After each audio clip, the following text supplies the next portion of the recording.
దర్శించుమయ్యా. మన ప్రభువైన రక్షకుడైన యేసుక్రీస్తు పరిశుద్ధ నామములో మీ అందరికీ శుభములు తెలియచేయుచున్నాను. మీరందరూ ప్రభు యొక్క కృపను బట్టి క్షేమంగా ఉన్నారని ఆశిస్తూ ఉన్నాను. ఈరోజు బలపరిచే వాక్యము లూకా సువార్త 5వ అధ్యాయము 3వ వచనము.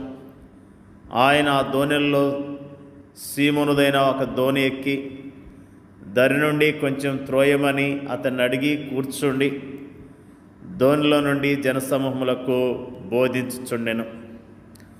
సీమోను తన సహోదరుడైన ఆంద్రియా ద్వారా నడిపించబడిన వాడై ప్రభువైన యేసు వద్దకు వచ్చాడు. ప్రభు అతన్ని చూచి కేఫా అని పిలిచాడు. ఆ మాటకు రాయి అని అర్థము.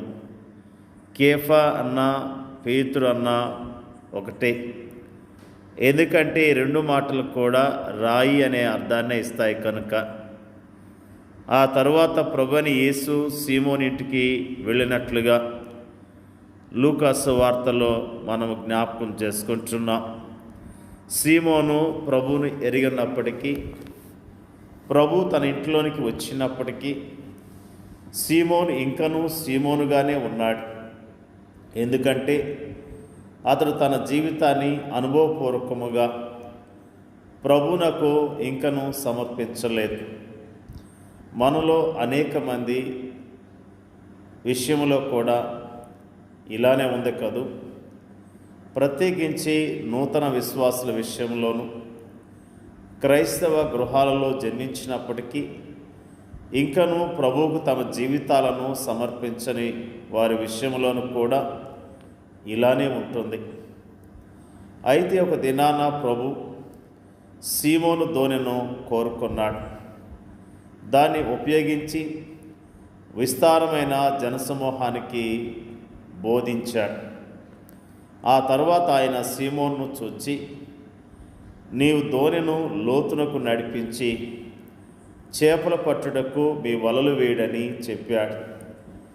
ప్రభు అలా చెప్పటం ఆ సమయంలో సీమోనుకు హాస్యాస్పదముగానే ఉండి ఉంటుంది.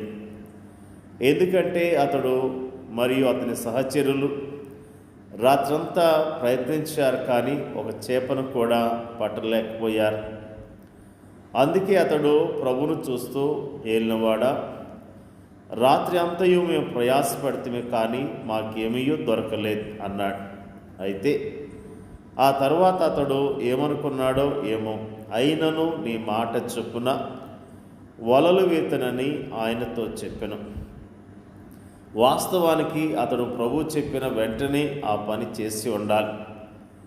కానీ అతడు తనకంతా తెలుసన్నట్లుగా తన ప్రావీణ్యతను గురించి అతిశయిస్తూ తన ప్రయాసం అంతటిని గురించి గొప్పగా చెప్పుకుంటూ అలా చేయటంలో ఏం ప్రయోజనం లేదన్నట్లుగా మాట్లాడాడు. ఆ తర్వాత నువ్వు చెప్పావు కాబట్టి చేస్తున్నాను, కానీ ఏం ప్రయోజనం ఉండదన్నట్టు అపహాస్య ధోరణిలో మాట్లాడుతున్నాడు. అయినను అనే ఈ మాటను మనం జాగ్రత్తగా గమనించాలి.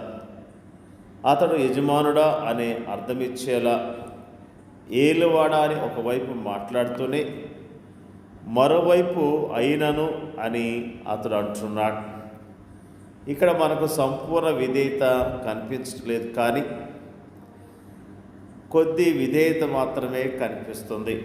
అయితే ఆ తర్వాత అతడు వలను నీళ్ళలోనికి వేయగానే వల పిగిలిపోయేంతగా విస్తారమైన చేపలు పడ్డాయి. ప్రభు మాట శక్తివంతమైన మాట, అది నెరవేర్పులోనికి వచ్చే మాట.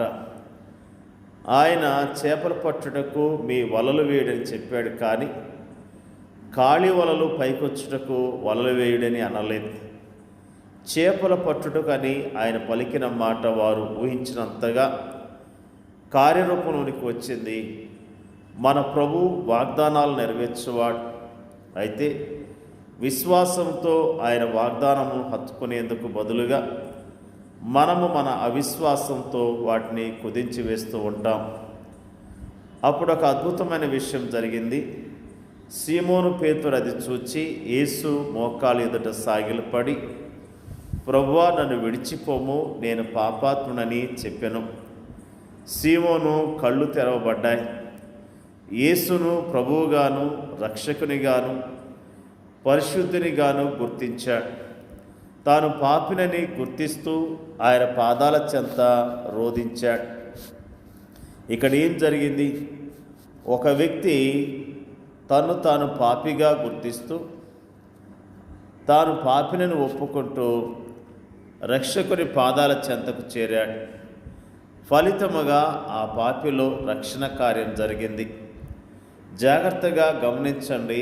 ఆ సందర్భములో పరిశుద్ధాత్ముడు సీమోనును పేతురుగా ప్రకటించాడు. సీమోను పేతురు ప్రభుతో, ప్రభువా, నన్ను విడిచిపోము అన్నాడు. అయితే ప్రభువు పేతురును విడిచిపోలేదు. కానీ భయపడకము, ఇప్పటి నుండి నీవు మనుషులను పట్టువాడవై ఉందువని అంటూ అతన్ని ధైర్యపరిచాడు. నేను నిన్ను విడిచిపోను, కానీ నీవే నన్ను వెంబడించు అంటూ అతన్ని నడిపించడం ప్రారంభించాడు. అతని జీవితంలో దేవుని ఉద్దేశము సఫలీకృతమైనట్లుగా కడవరకు అతన్ని నడిపించాడు. ఎంత అద్భుతమైన ప్రభు! అతడు కానీ మనము కానీ చేయవలసిందల్లా ఆయన వెంబడించటమే. దేవుని యొక్క వాక్యంలో మనము జ్ఞాపకం చేసుకుంటూ ఉన్నాం. పేతురు ప్రభు యొక్క శక్తిని గుర్తించగలిగాడు. మొట్టమొదటిగా అతడు తన స్వశక్తి మీద ఆధారపడినట్లుగా మాట్లాడాడు. ప్రభు మాటను సరిగా నమ్మలేకపోయాడు. అయినను అనే మాటను వాడినట్లుగా జ్ఞాపకం చేసుకున్నాం. ప్రభు మాట విని మరి వలలు వేసినప్పుడు విస్తారమైన చేపలు పట్టినట్లుగా మనము జ్ఞాపకం చేసుకుంటున్నాం. పరిచర్య చేస్తున్న సేవకులమైన మనము, విశ్వాసులమైన మనము ఆయన మాట చొప్పున సువార్త పరిచర్య చేయవలసిన వారమై ఉన్నాం. ఆయన చెప్పిన రీతిగా ఆయన పంపించిన చోటుకు వెళ్ళి మనము సువార్తను ప్రకటించవలసిన వారమై ఉన్నాం. ఎప్పుడైతే మనము ఆయన నడిపించినట్లుగా మనము వెళ్ళి సువార్త ప్రకటిస్తామో అక్కడ దేవుడు కార్యాలు జరిగించడానికి సిద్ధముగా ఉన్నాడు. మరి దేవుని యొక్క వాక్యములో ఫిలిప్పు ఆ నపుంసకుని యొద్దకు పరిగెత్తుకుంటూ వెళ్ళాడు. పరిశుద్ధాత్మ దేవుడు అతని యొద్దకు పంపించాడు. అతనితో ఫిలిప్పు మాట్లాడాడు, సువార్తను చెప్పగలిగాడు. ఆ నపుంసకుడైన అధికారి సువార్త విని ప్రభుని అంగీకరించాడు, బాప్తిసం కూడా తీసుకున్నాడు. పరిశుద్ధాత్మ దేవుడు మనల్ని నడిపించినట్లుగా దేవుని చిత్తానుసారంగా పరిచర్య చేస్తూ దేవుని కనపరుద్దాం. దేవుని యొక్క వాక్యాన్ని దీవించుగాక. పరిశుద్ధుడైన మా తండ్రి, నీకు వందనాలు, స్తోత్రాలు. పేతురు యొక్క జీవితంలో అద్భుతాన్ని జరిగించినందుకు నీకు స్తోత్రాలు తండ్రి. పేతురు జీవితంలో జరిగించిన కార్యాన్ని బట్టి వందనాలు తెలియజేస్తూ ఉన్నాం. ప్రభువా, నీ యొక్క శక్తిని చూడటానికి, నీ యొక్క గొప్పతనాన్ని తెలుసుకోవటానికి పేతురికి ఇచ్చిన అవకాశాన్ని బట్టి స్తోత్రాలు తెలియజేస్తూ ఉన్నాను.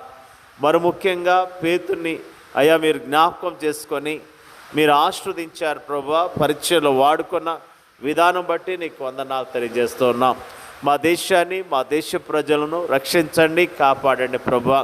మా దేశంలో నీ పరిచర్య చేస్తున్న సేవకులందరికీ కూడా నీ మాట విని నీ మాట చొప్పున పని చేయటానికి, నీ నామములో అనేకమైన ఆత్మలు సంపాదించడానికి మీరే సహాయం చేయండి అయ్యా. ప్రార్థన చేయించున్నాం. ఇచ్చిన ఈ సమయాన్ని బట్టి నీకు వందనాలు తెలియజేస్తున్నాం. వాక్యం ఇచ్చిన ప్రతి సహోదరుని సహోదరిని జ్ఞాపకం చేసుకోమని ప్రార్థన చేయించున్నాం.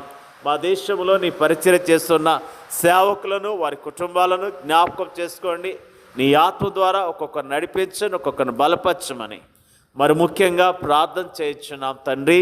మరి ముఖ్యంగా అయ్యా నీ నామములో మాకు ఇచ్చిన ఈ సహవాసాన్ని బట్టి, నీ వాక్యాన్ని ధ్యానించడానికి ఇచ్చిన అవకాశాన్ని బట్టి నీకు వందనాలు. నీ నా మహిమార్థమై ఈ లోకంలో నీ కొరకు జీవించడానికి మీరే సహాయం చేయండి. మమ్మల్ని అధికంగా దీవించమని యేసుక్రీస్తు పరిశుద్ధ నామములో అడిగి వేడుకొంచున్నాం. పరలోకమందున్న మా తండ్రి, ఆమెన్.